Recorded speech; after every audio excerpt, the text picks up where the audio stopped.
Welcome, and thank you for tuning in. You're listening to the Beyond 50 radio program. I'm Daniel Davis. On the program today, we're going to be exploring the mystery of life.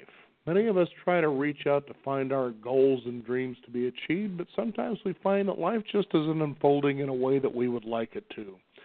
Perhaps sometimes when we're thinking about these particular things we want to have in our lives, we're wondering whether or not it should play out in a linear way in a thought process that we believe will actually get us there. We get confused when life doesn't bring us exactly what we want, and particularly the way that we want it. On the Beyond 50 radio program today, we're going to be talking about what is simply known as treasure hunt, which is the title of the book, from our guest joining us here on the Beyond 50 radio program today, who suggests to follow our inner clues to find true success. He is someone who is an angel investor, Silicon Valley entrepreneur, and he's been very successful in coming all time to the hidden worlds and the messages which have been in the form of synchronicity, hunches, gut feelings, visions, and experiences. He's going to be sharing this with us here on the Beyond 50 radio program today as I welcome to the program our guest, Rizwan Burke. Rizwan, thank you for being on the program today. Hi, thanks for having me on. Now, let's talk about is this something that started way back when you were a child, where you were beginning to experience these things that seem to be unusual coincidences? Well, I used to have a lot of hunches as a kid, but I didn't really start to take them too seriously until after I had graduated from college. I was an engineer, educated at MIT, so I was very left-brained and viewed the world through a very scientific lens. And it was then when I had started my very first company, software company, that I really started to think about these hunches and visions and just little clues that I would get along the way, and that those sort of made me question our normal cause and effect view of the world. I'll give you an example. Once when I was running my very first startup, I had a dream about a competitor of ours that I hadn't seen or even heard of or even thought about for over a year. And I thought, that's unusual. Why am I dreaming of this guy? I haven't heard anything from them in a while. Then that same morning when I got in the office, I got a call from IBM, a division called Lotus, which we worked with. And they said, we just wanted to let you know we're building a new product, and unfortunately that product probably going to crush your product, but we want you to just know that it's coming up, give you a heads up. And, of course, I was a little upset because their product was going to crush ours, but more than that, I started to wonder, well, how come I've never heard of this? How did you guys keep this product secret for so long? And he said, we bought that competitor of yours. And it was the same guy who I'd had the dream about earlier that morning. And so, this started me thinking about, what is the cause and what is the effect, and how, the things in the future might be influencing things in the past. And as I started to look into quantum physics and different spiritual traditions, I found that, they were consistent in that they felt that these clues were constantly there around us, whether it's information from the future or clues we've set up for ourselves before we're born. So that, led to this idea that we're all on a personal treasure hunt, and we each have a treasure map, which is a set of things that we were meant to do in this life, and the hunches and the synchronicities are kind of guiding us along that path. There's no doubt about that, too. And, in fact, as I was reading in your book, Treasure Hunt, I was reminded of a guest that we had on the program it was a good few years back, and he was what you would call a dream interpretation expert, I guess. And it wasn't of the typical genre where you see people picking out symbols and kind of saying, well, this is exactly what it is and what's going on in your dreams, but it was more in line of what's known as waking dreams. And these were dreams that you could actually have whether you're asleep or awake. And as I was reading in your book, Treasure Hunt, one of the things that kind of began reminding me of this is that he laid out there were three circumstances that would have to occur that would actually let you know that you're having a waking dream or a dream to pay attention to. And in your treasure hunt rule number 1, it was pay attention to uncanny feelings.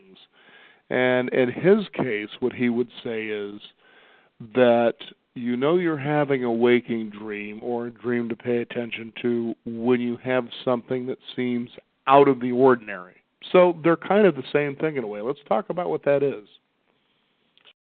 Yeah, you're right. I mean, I think we're touching along similar lines. And, the first rule of treasure hunting in my book is it unusual? And, that corresponds very much with, is it out of the ordinary? Because that's when, your subconscious mind is telling you that there's something important here that you should pay attention to. And that happens, the second rule of treasure hunting is, does it repeat? And so, the way that I define a clue is that there has to be some internal event. It could be a thought, could be a dream, could be a feeling, and we have to pay attention to our feelings, but that should correspond with some external event. And it's when you have the correspondence of the internal and the external that you get a clue. Now, the question is, should we act on that clue right away or not? And in the book, I go through what I call the clue life cycle, which is a process. So for those of us who tend to just jump in very quickly, no matter what the intuition is, and go down the path, we may need to slow down a little bit to be a little more prudent. But for most people, they might have a hunch or see a clue, and they may need to speed up a little. And so the clue life cycle gives you a framework to say, okay, I've seen the clue, and the first stage is the intuition stage. The second stage is the interpretation stage. Just what does this mean to me in my life? Just like you might do in the interpretation of a symbol of a dream. And then the third stage is confirmation. So you look for repetitive clues. And then the fourth stage is action, where you take an action in the direction that the clue is pointing you to. And, of course, these clues are very personalized, just like dreams tend to be very personalized, and different symbols have different meanings for us. I'll give you another example. This happened to me many years ago. I was living in Boston, and I was thinking about moving out to the West Coast and spending some time in California and some time in Boston. And I was in my 20s, and I really didn't have any money, so that's not an easy thing to do. Especially in Boston, of course. Right, Boston and San Francisco, right? Two of the more expensive places in the world. And so I was, thinking about this internally. So that's the internal event. And then what happened is, as I went around different towns in New England, I started to notice mermaids everywhere. And not real mermaids, but statues of mermaids. And it turns out, every seafood restaurant in every small town in New England has a statue of a mermaid. Now, it gave me a funny feeling whenever I saw, these statues. And I started to think about it. I said, well, how come I've never noticed these statues before? I mean, I had lived in Boston for over 10 years at that point. And so this was a case where the mermaids were there, but I had never noticed them before. So it was unusual and out of the ordinary in the sense that I was seeing it. And that's how clues work. It could be, something that's been outside your house all along and you've never noticed it before, or a commercial that you've never paid attention to, but there's something in it that's giving you that little nudge, as I like to call it. And so, then I waited and I saw more mermaids. So I got the confirmation stage. I said, well, what could this mean? What's the interpretation? And then I thought about it and I said, well, there's a message here for me about a mermaid is someone who lives in two worlds. There's the world of the ocean and then there's the world of humans, and kind of in both. And so for me, that became a powerful confirmation symbol about this direction that I was going to take, which was to live, in the East as well as the West. But usually when clues like that come up, not only do they have an immediate meaning, but they have a larger pattern in our life. And so, after action, the next stage is validation and reflection. And so the idea is you can take an action and then you may see other clues that are related to that first clue. And that's what's revealing this larger tapestry in your life.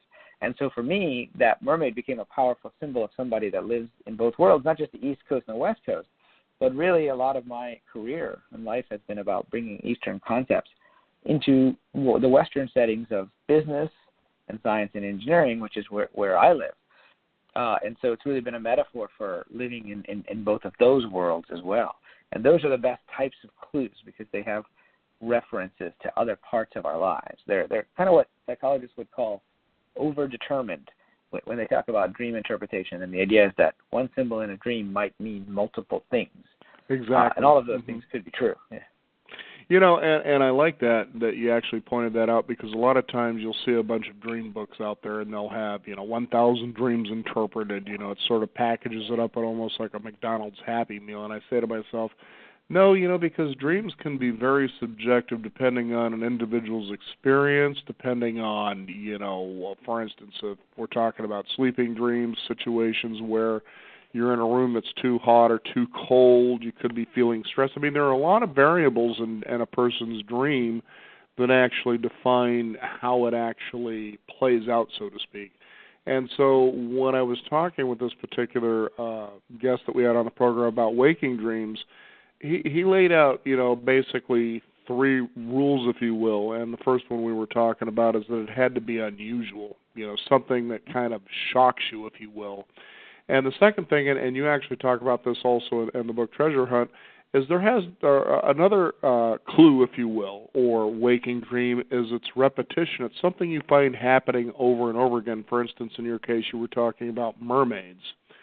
And how often do you find people, especially if you've been out there, let's say, talking about your book Treasure Hunt, or you've been sharing perhaps in a seminar about, what it is to look for clues to find true success, where people actually try to force the issue? I mean, how often do you hear, for instance, people say, well, it was meant to me by the grace of God, or it wasn't because it just didn't work out. It wasn't meant to be, sort of a thing. And so I think sometimes they look for a linear projection of something working out the way they think it should, and so maybe it disappoints them. How do you kind of address that issue with people? Yeah, and I think that's, an important one, because we do sometimes get clues that seem to be pointing us towards something, and then later we find that something that we thought isn't exactly what happened, right? And the other times, we get caught up in wishful thinking, and we say, oh, this must be a clue that I should do X, when X is actually something that is part of our personal patterns, in that it's something we do all the time, and we're just trying to use the clue as an excuse. And so, I like to say that we have to distinguish what's true intuition from what is our personal patterns, which could be tendencies, even destructive tendencies of ours, that we repeat again and again. And so I call those anti-clues. So there's clues, which are genuine messages to go in a certain direction, and then there's anti-clues. So that's one aspect of it, and I'll talk about those in a second. The other aspect of it is that, it's interesting you mentioned, this other writer with their rules, because they're very similar to the first few rules of treasure hunting that I have in my book. The first is it unusual? The second is, does it repeat? The third is, it's very personalized, right? So that you and I might see the same clue, and we may get a completely different message. And then, one of the other rules of treasure hunting, I think the 5th rule in the book, is that sometimes a clue is pointing us in a direction, but the timing is not right. And it's those clues and directions that keep coming back to us over time that reveal where we were meant to go, but not necessarily the timing.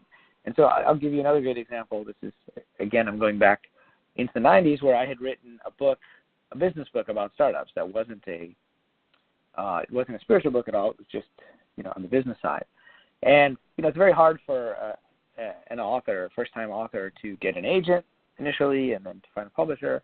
And so what happened was the first agent I reached out to said, yeah, this is great. Let's do it. I'll represent you. And I thought, wow, that's odd.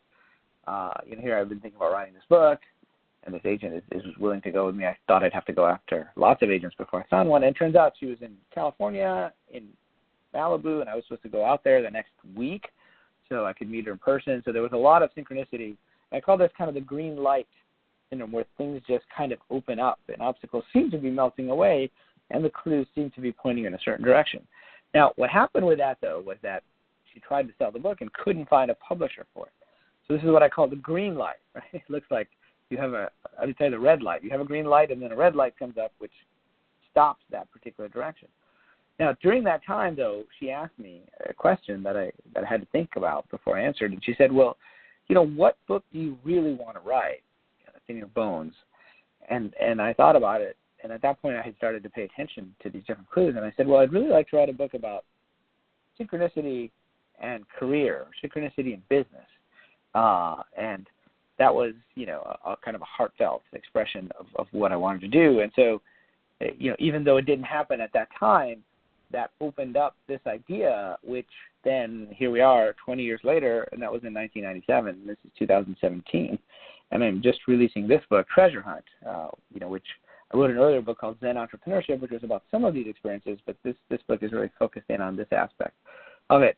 And so this is an example of a larger pattern that I kept coming back to in my life, and the clues were pointing me towards that, but they weren't necessarily giving me the right timing. Now, another series of clues actually led to the publication of this book last year when I was at a conference and I ended up walking by a booth for a publisher that had a bunch of books, and I just kind of looked at it, and I was about to walk away when a book caught my eye. It was a book on synchronicity. I said, oh, that's interesting. So I went to the book on synchronicity and started chatting with the gentleman at the booth and asking him about it, and he said, yeah, this book did okay, but we're really looking for another book on synchronicity. I said, well, isn't that interesting? Because I have one that I had written over the past 6 years about synchronicity, and that book is Treasure Hunt, and that was Watkins Publishing, who ended up publishing this particular book. So, it was an example of these larger patterns, emerging over a period of time. So that's something, that for people, they can take a deep breath.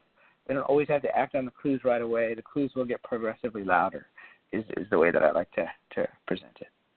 And you'll also find, too, not necessarily just because you're going on a treasure hunt, but you're also pursuing what, I was just talking with my wife, actually, about this, I think it was the night before last, and I said, when it comes to the idea of soul, in fact, she was doing a movie review on the recent blockbuster Blade Runner, and she tends to like to do reviews from a spiritual life lesson perspective. And, of course, in the idea of the movie Blade Runner, these are replicants, so these are created human beings. And so the idea of, are these beings embodied with the soul? And the idea that, well, if we're actually put here or we come to Earth in this lifetime with soul, then we generally should all of us come with a specific set of tools that actually give us the life experiences we're seeking to express in material form. Now, that being said, would you say, when you talk about synchronicity, is where I'm kind of leading with this, is that as you're on your soul's path, your soul's expression here in the material world, that in your book Treasure Hunt you talk about how not only does life give you clues about a direction to go to have these things fulfilled or experienced, but also would you say that life also puts down signs that says, hey, dude, you're going in the right direction. I just kind of wanted it in a mysterious way to let you know. Or, you're off path here, so I'm going to see if I can throw a sign or an obstacle or something that kind of blocks or pushes you into the direction that you really, truly intend to want to go. Yeah, I think both of those things, happen. And the source of those, is fairly mysterious to some, but there's some pretty good explanations out there. And, if you look at it more from a spiritual perspective, or even a more religious perspective, in traditional religion, there's this idea of guardian angels, that are there. Kind of like in the Jimmy Stewart movie where he's about to jump off the bridge. The guardian angel shows him what would happen. Who, interestingly enough, I interviewed the little girl that played Zuzu. Well, of course, by then she was 73 years old, and we had her on the program as a Christmas special. Oh, really? Oh, great. Yeah, she actually lives up in Washington, but it was really magical to talk with her. Some of the things as we began our show almost 15 years ago, for instance, realizing in our town for Joe Mayer, who was one of two twin brothers. There was twin brothers who actually played the young Ricky Ricardo in the I Love Lucy show. So, here's people that we had in studio, and it was like, wow, this is, so when you get into that and you realize, for instance, me getting into radio, is that you begin talking with people or interviewing and meeting people you never thought you would ever see it. So that's kind of one of those fuels that propel you along. But anyway, back to what we're talking about, synchronicity here. Sure, yeah, that's very interesting, isn't it? How, as in radio, you start to cross into the orbit of different people in different media. And so, in the traditional religious sense, there's that idea. But, even in kind of more of mind, body, spirit world, there have been a couple of interesting books on hypnotic regression, including, Dr. Michael Newton, who wrote Journey of Souls, and Brian Weiss, who wrote Many Lives, Many Masters. And in both of those cases, when they regressed people back to before birth, they both found that there was this period of time just before people were born where some of the things that you're supposed to do in this life are laid out. And more than that, that there are certain signs that are put in place to direct you because you're going to forget what you were meant to do. And so in the Chinese tradition, there's this goddess of forgetfulness, Meng Po, and she brews this tea of forgetfulness or super forgetfulness that you drink as you're crossing the threshold. So on the one hand, you have this treasure map of all these things that you're meant to do and the people that you're meant to work with, and it may not be 100%. There may be different probabilities depending on the choices that you make. And then you cram to remember the clues, like could be a certain person's laugh, could be, that you recognize somebody or you see a certain company and you have to work with them, or a certain area that you're meant to go to. And then we forget all about that. And then all we catch after we are born are the glimpses of it and these clues. I mean, some people remember more clearly. There was a great story about Winston Churchill that one of his childhood friends said that he told him that one day, he would be called upon to save the British Empire. This is when he was like 7, right, or some age like that. And so, he had a sense. But for most of us, we have a general sense of the things that we like, but we don't necessarily know the specifics. And like any good treasure hunt, you brought up Blade Runner, which is one of my favorite original movies.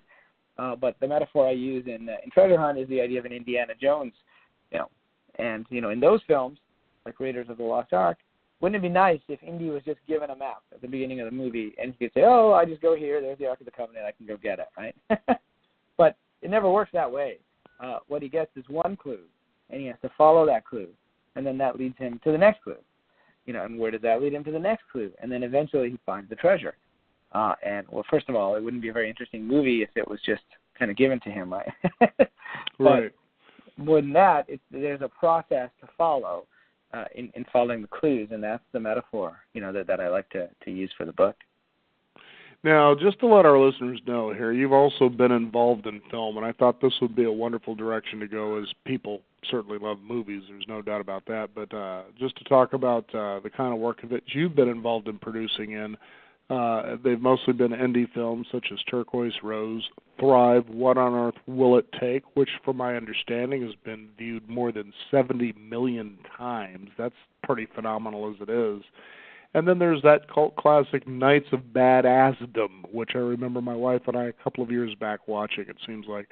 And you have to think when it comes to the creative process, especially when it, let's say, comes to music or movies, how you reach and you find the right things. And to give you an idea, the late Tom Petty. Just recently I was watching on Netflix, again, Tom Petty, Running Down a Dream. And this is one of them rare documentaries that goes about 4 hours, yet you find yourself compelled once you're starting to watch it to sit and watch the whole thing.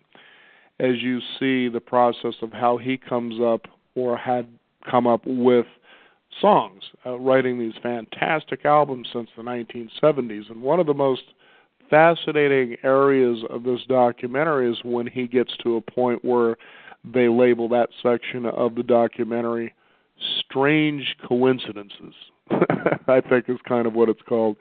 And this was that period of time where he was connecting with people such as George Harrison, Roy Orbison, and Bob Dylan. And you have to imagine these must have been people that as a child, because Tom Petty, in the mid-1970s, he was rather young, so you can imagine him as a kid as people like George Harrison or Roy Orbison, for instance, or even Bob Dylan were performing and big in their careers, thinking, it sure would be cool to perform as a musician with these guys. And now here they're getting together and they have a band called the Traveling Wilburys.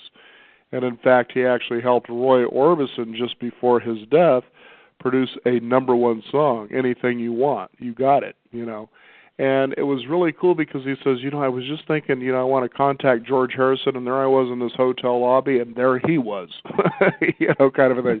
And how we find ourselves, though, in situations with that thought in mind, and all of a sudden it just seems to materialize right in front of us. And that's that weird, eerie, strange thing that tells you this must be a clue.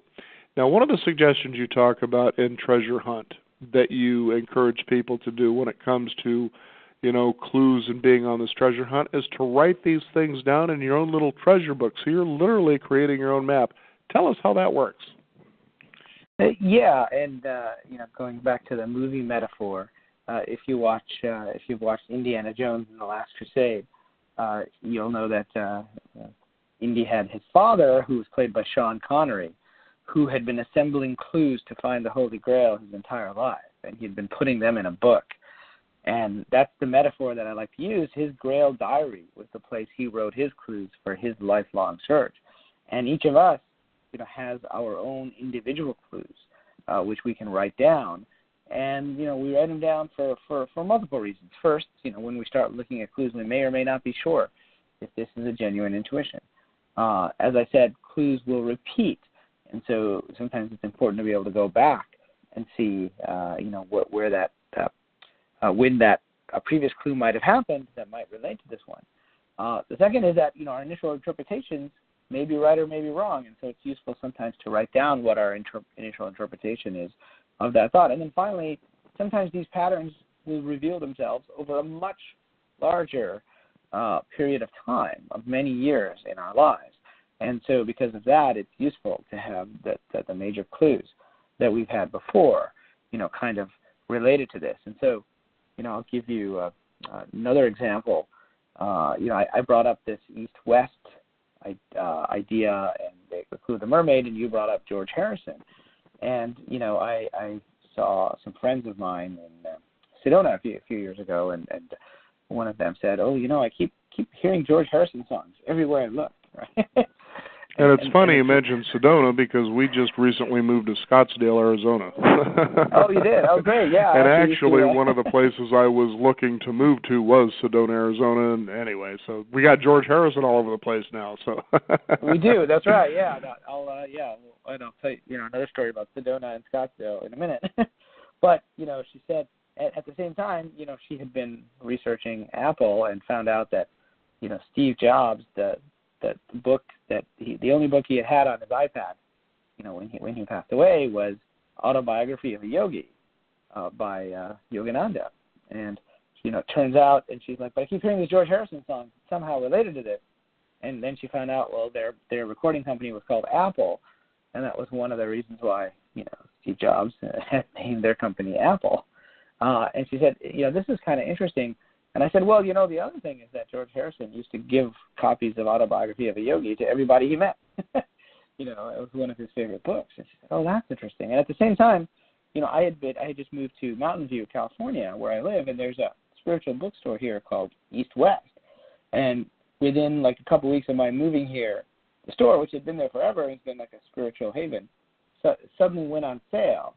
And I was considering, whether myself and a group of people should buy that bookstore just to keep it alive and keep it as the spiritual heart of Silicon Valley. And it turns out that had come down from the tradition of Yogananda through Ananda to that bookstore in combining East and West. And so there was a whole series of synchronicities there that at first glance didn't really seem related, but it all kind of came together, in pointing out different directions. Now, as I say in the clue life cycle, sometimes, if your pattern is to act quickly, you may want to slow down, and that's what I did there. And I said, well, okay, this is a fairly big investment. You don't want to, move your whole family based off of one or two clues. You want to make sure that you have the left brain and right brain together, and that things are justified so you don't do anything stupid, right? And so, financially speaking. And so, that's where the clue life cycle is quite useful because we can set up these thresholds in action.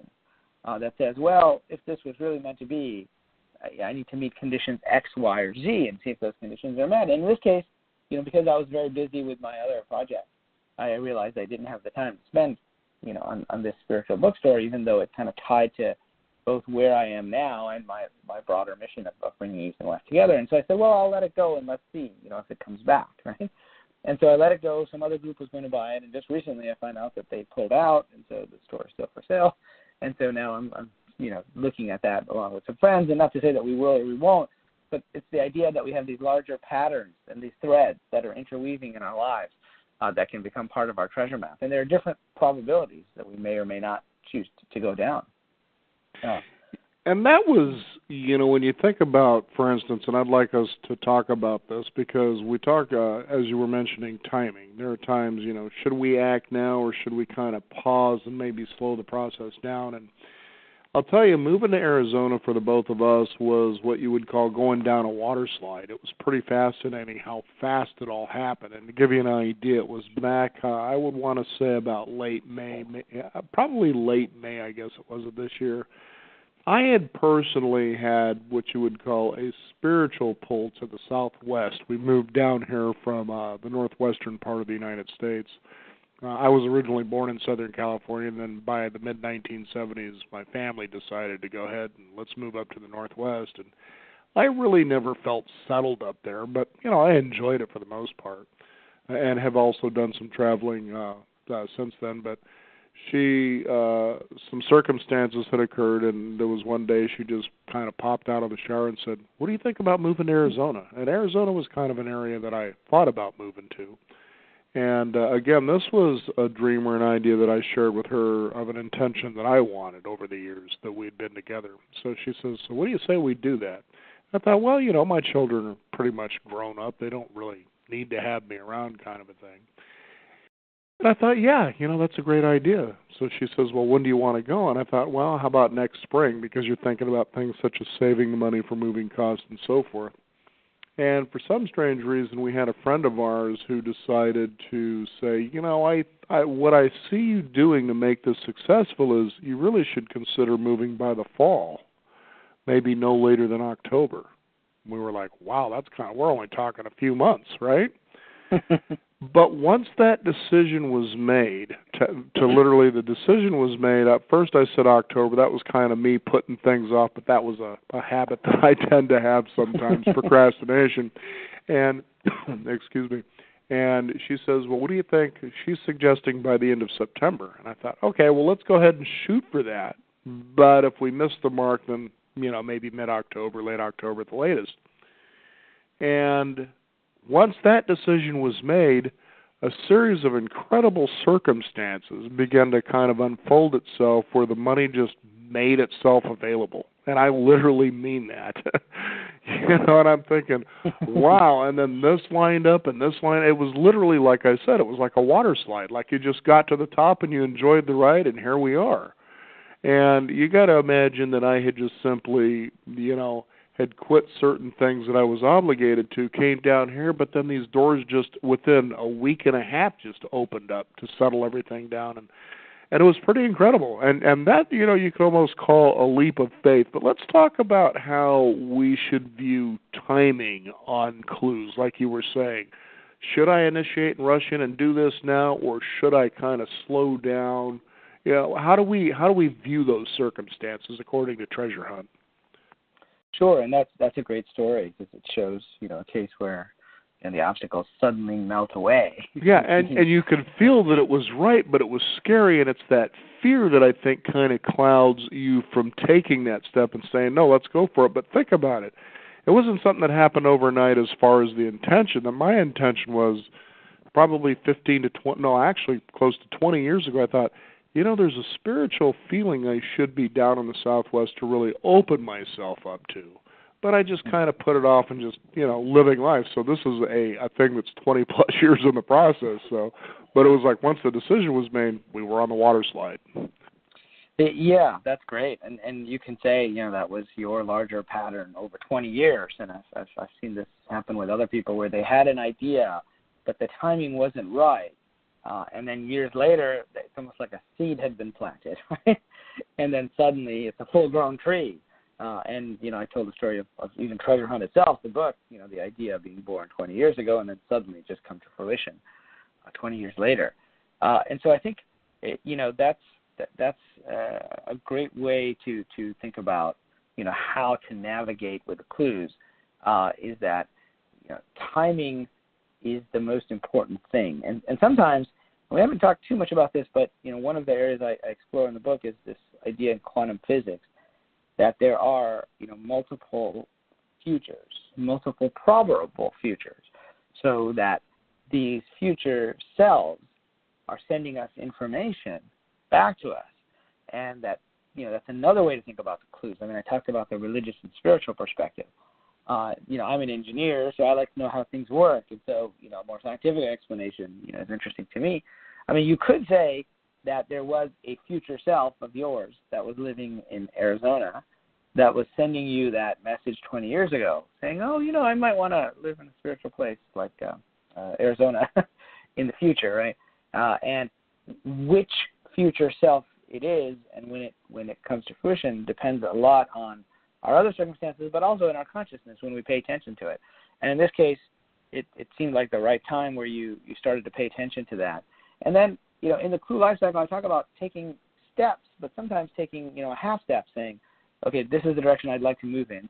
And then you wait for some confirmation and see if obstacles melt away. I mean, I had something similar happen last year where I had sold my last company, which was a video game company, and I've done a lot of those over the years. And I said, okay, I don't really want to start another company. What should I do? And I had this vague sense that, I'd like to go back to Boston now that I've lived in California for 10 years and spend some time at MIT. And, within a month of having that thought, I was invited by an MIT professor who was visiting the West Coast to have lunch and somebody in the alumni department. I thought, oh, that's interesting. I was just thinking about MIT. Here's somebody from MIT, from the game lab, the MIT game lab, that wants to talk with me. And so I sat down, had lunch with them, and they invited me to come and talk at one of their classes in the fall. And when I did, I said, well, I've had this idea of running a startup accelerator where I bring together a lot of different businesses in one location. And it seems like, MIT would, especially the game lab, would be a great place to do that. And then he said, yeah, usually this kind of thing takes a long time. But the doors just opened up, and, I was able to raise the money, get MIT to agree, find the companies, and we put it all together. And then this summer I spent back at MIT running the startup accelerator called Play Labs, which was all about playful technology and games. And the professors and others say, wow, it's amazing that you were able to get that together so quickly, because in academia things move really slow. And so, there was another example where the obstacles just kind of melted away. And that's when you kind of know that you're in the right direction, right? So one of the rules of treasure hunting is, if you take a step and then you look at the obstacles melt away, you keep moving forward with that sort of green light approach. It almost becomes like a labyrinth in a way, right? You're going down that particular hallway until you bump into a wall and it's time to take a left or a right turn. Exactly, that's right. Then you hit that, yeah. It's just fascinating to always talk about the subject. And I remember another one that's a really enjoyable story that I had where many years ago, growing up in Southern California, I used to love going to the boys' club. And this was in San Pedro, California. And probably about, I want to say, 5 or 6 years ago, give or take, is through a course of about a day or two, I started thinking about the boys' club. And then it got to a point of obsession. Now, you got to consider this was so many years ago that I was at the boys' club. I think I was in the 3rd grade when I was going to this particular one. And anyway, but I could just feel inside it was almost like the voice got louder and louder, and it got to such a compulsion that one night I'm laying in bed. It's about 3 o'clock in the morning. I decide that I need to pop up, go online to find out, I wonder if this particular boys' club even exists in the old neighborhood that I lived in. So sure enough, I'm looking online, and there it was, and there were 2 boys' clubs, and I clued into the one I was pretty sure was the one that I went to. And sure enough, it looked like it was still there. And the beauty of Google Satellite now is that you can actually see the neighborhoods that you're exploring, and I realize there are some old neighborhoods that look exactly the way they did back in 1972, for instance, and that's pretty surprising. So I decided I got the number down, and I had to contact this boys' club. And so I called this guy, and I'm talking with him, and he said he had actually been a counselor there for quite a few years. And he says there's been one guy that's been here since, I guess, like the late 1960s. I said, really? Now, I said, this is the reason I'm calling. I couldn't help it, but there was this loud voice inside of me where I couldn't stop thinking about you guys. And I decided to go online and look you up. Are you the one that's over there, and there should be like a Safeway in the area and like a high school baseball or football field? And he says, yeah, that's the one. And I said, okay, then I've got the right boys club, and they're still open as a boys club. And I said, I don't know why I'm calling you, but I couldn't get you out of my mind, and I had to look up online, and that's how I got the number. And he says, I got to tell you, it's really strange you're calling, and I'll tell you why. He says, we are next month going to celebrate our 75th anniversary. And what we had wanted to do was to see if there was a way we could reach out to Old Boys Club alumni, if you will, to see if they'd be willing to call or come in and talk to the boys here. Well, that's great. You know what I mean? But that I know is a clue in the treasure hunt. That's that thing that screams so loud, what are you, stupid? Let's move on this now, kind of a thing. And that's exactly what I did. And believe me, the voice was so loud, I got out of bed and I acted on it. And then, and so I called, and it was cool talking with him, and I really didn't get back, and of course it's all settled down, but it was just so strange that all that happened. Yeah, it's like you got the message that they were sending out, right? It seems that way, yeah. Reminds me of Close Encounters of the Third Kind. Right, the mashed potatoes. The mashed potatoes. This means something, right? That's what you would always say. But I think, that's an interesting type of clue. It's the one that gets progressively louder, and it doesn't necessarily require a lot of interpretation.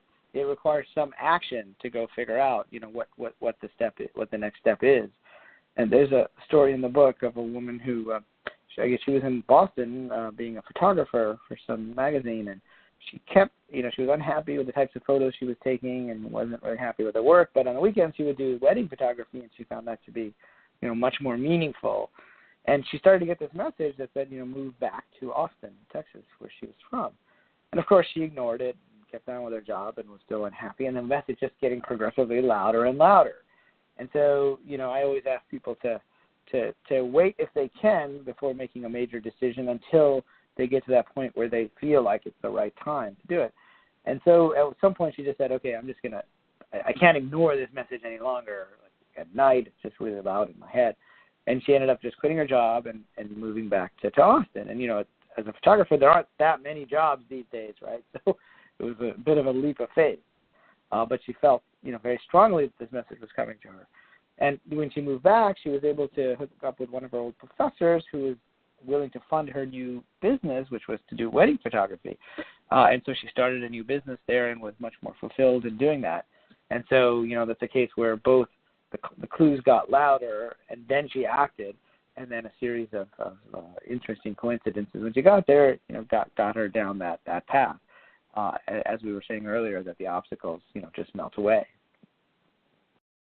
So I think similar story. We were talking earlier about songs and movies, and a lot of creative people. I make video games. We're talking about movies and songs, and there's a business of filmmaking, but then there's the creative side, and similarly, with songs. And so I think people in these fields tend to be much more attuned to their intuition and where inspiration might come from. I'll tell you a story that I recount in the book about a young man who was making B movies, in Hollywood, and they were in Italy filming some small movie with some special effects. And he got sick, and he couldn't make it to the set that day, so he was kind of in this fever-induced sleep, and he had this dream it was sort of a terrifying dream in a way, but it had these robots emerging from the fire. He got up, and he told his friend Gail, about this. The next day, and because he had drawn a picture of it, that was his way of interacting with that dream vision, and that's a great thing to do with clues. So when we say write down the clues, it doesn't mean you have to always write them down. You could draw a picture. You could do lots of different things, because he couldn't get it out of his mind. And when he showed it to his friend, she said, well, what's the story here? And he started to say, well, this might have happened, that might have happened. So, well, why don't you write that down? So he ended up writing a screenplay. based on that dream. And that screenplay ended up being The Terminator, right? Wow. And of course, the young man was James Cameron, right? Mm-hmm. And so this dream vision, this thing that he couldn't get out of his mind, was calling to him. And it really opened up, his career as being really, really successful, which is part of his personal treasure hunt. And so, I think scientists also do this. In the creative arts, people go into these altered states and they get these ideas, but that happens in science as well. Einstein's famous visualizing what it would be like to be on a beam of light. But then they have to bring that back into the real world. Like in the case of James Cameron, he had to write the scripts, right, before it would become a real project. In the case of Einstein, it took him many years from that visualization to formulate the theory of relativity.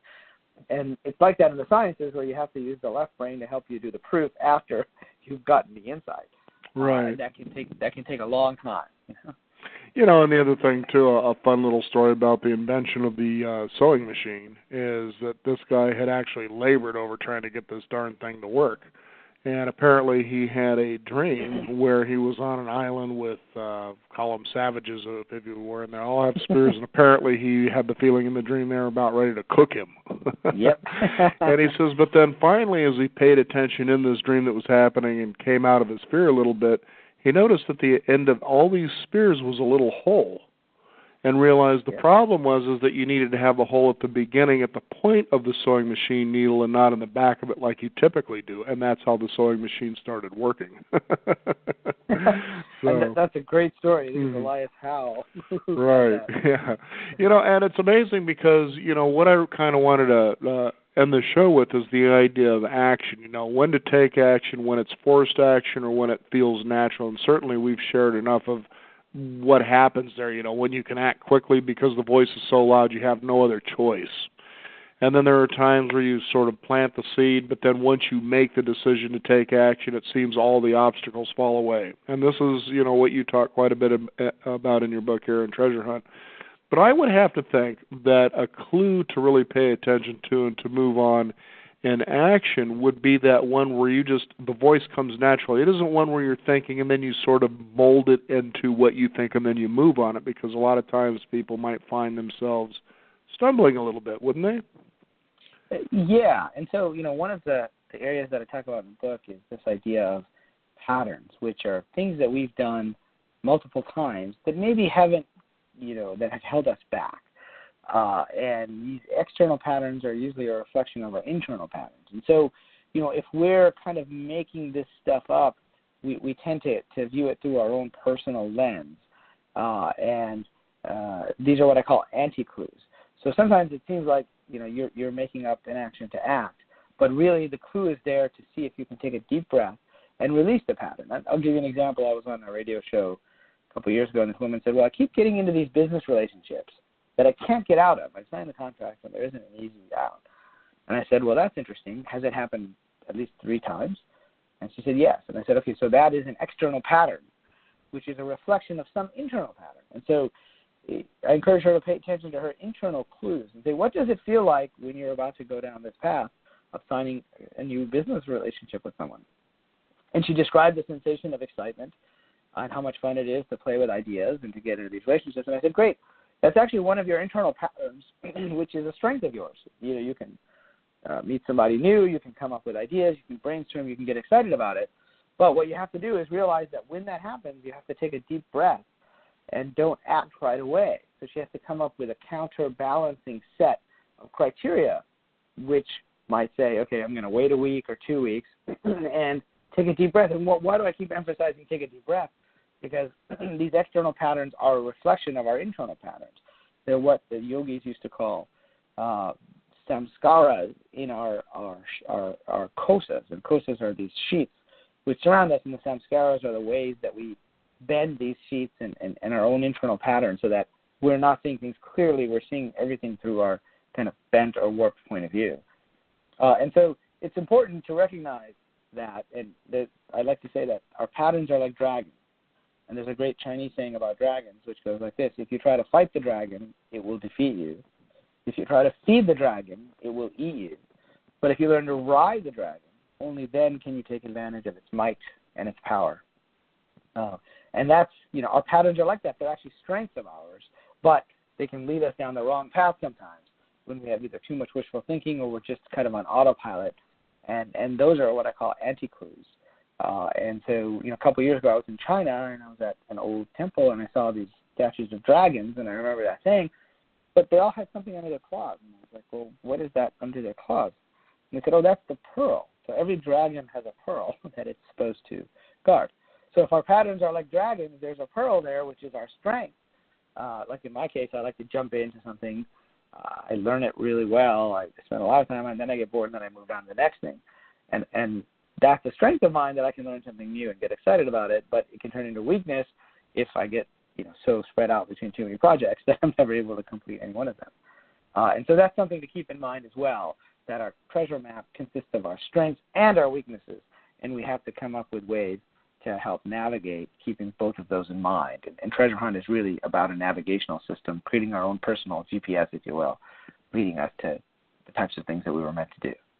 And the fun thing, too, is you have to also realize, too, that when you have obstacles, and we all certainly have troubles, and as you were talking about the dragon, I'm reminded of a Monday morning memo that I get from a guy who's considered to be an expert in marketing and advertising. He puts out this wonderful newsletter, if you will, that comes out every Monday called the Monday Morning Memo, and he's just a fantastic writer. And one of them had to do with exactly the dragon thing, and it says, there was one time that I spoke with a man who was up late into his years, and he simply said, yes, in all the years that I've living, I must say one thing is true, that we will all certainly have troubles. And so he began to share in this story how that the troubles must be much like Don Quixote out on his adventure trying to find that dragon to slay. So that we're all pretty much like little dragon slayers, that when we have troubles, that means the dragons, that means that you're alive. And so he went on to talk about how, these are those things that we face, and that we face them with the kind of courage, because in the end, as we begin to do this, much like when you were describing the dragons in China with the pearls under their claw, is that is the reward. We have now gained something from this.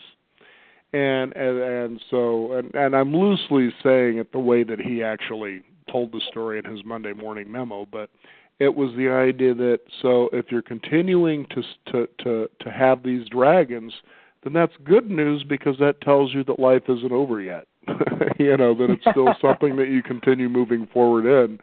And I was reminded, it was really kind of funny, of the big wave surfing champion Laird Hamilton. And if you ever watch Riding Giants, which is a beautiful documentary about the history of big wave surfing, there's a scene in there where Laird's wife says, you really don't want to be around him when the waves aren't happening, because they get grouchy and nasty and bitchy, things like that. And she simply says, he kind of says it like this. He says, well, when the big waves aren't around, he gets real irritated, and she kind of mocks the way Laird would say it. Well, it's kind of like being a dragon slayer and there's no dragons to slay. Kind of a thing. But that's certainly what we're talking about here, isn't it? Because the treasure could also be those obstacles, those things that you need to face that give you perhaps a skill set or a perspective that changes the direction you're going in such a way that, whoa, there's the solution right there in front of me the whole time, but I never would have seen it had this not happened. Yeah, I very much agree with that. We are, in a way, dragon players, and we need the dragon there. Yeah, and hoping to get that pearl, much like Frodo did. Right, exactly. And going back to the analogy of the treasure hunt in Indiana Jones films, if there weren't any Nazis, there would be no option to get the treasure. It wouldn't make for a very interesting movie. Exactly. If it wasn't for a good bad guy, then the good guy wouldn't be that good. Exactly. And so that's part of the quest, yeah. So tell us, Rizwan, for the listeners out there, how they can find out more about your work. I'm certain there's a website with all the video games you created and movies and so forth, so how they can find out about Treasure Hunt. Sure. So my website is zenentrepreneur.com. And, on the website, I've got links to the books on Amazon, links to my Facebook page where I'm constantly posting, lots of interesting things, and links to different projects that I'm working on as well. So zenentrepreneur.com.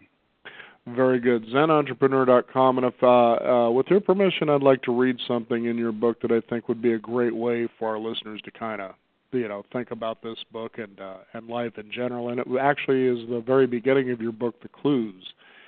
Sure. And what it says is, your time is limited, so don't waste it living someone else's life. Don't be trapped by dogma, which is living with the results of other people's thinking. Don't let the noise of others' opinion drown out your own inner voice. And most important, have the courage to follow your heart and intuition. They somehow already know what you truly want to become. Everything else is secondary. And who's going to argue with Steve Jobs? That's right. I think that's a great quote that expresses, the message of the book very well also. And since you've got Zen entrepreneurism and you've got these great indie movies and video games, Angel Investor and all that, I mean, you've certainly gotten in there and you've grabbed plenty of dragon pearls. What would you like to leave our listeners with today? Well, I'd just like to leave listeners with the metaphor. If you want to get the treasure, you have to follow the clues. That's the central message here. Makes good. Rizwan, thank you so much for joining us here on the Beyond 50 radio program today. Yep, thanks for having me. You bet. We want to thank you, the listeners out there, for tuning in. Another bit of treasure that you can hunt for is find us on beyond50radio.com. That's our website. That is the number 50, beyond50radio.com. We encourage you to sign up for our weekly e-newsletter to stay up to date with what's going on in the world of Beyond 50, as well as our upcoming programs. I'm Daniel Davis. Thank you for tuning in. This is the Beyond 50 radio program, and remember, live your day past halfway.